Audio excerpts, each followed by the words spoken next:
వీడు మొరటోడు అని వాళ్ళు వీళ్ళు ఎన్నెన్ని అన్న పసి తెల్లవాడు నావాడు.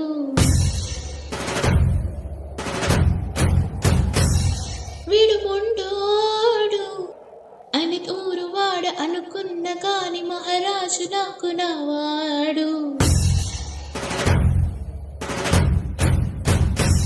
ఓ మాట పిలుసైన మనసులో విన్న రాయిలా ఉన్న వాడిలోన దేవుడెవరికి తెలుసును నాకన్నా.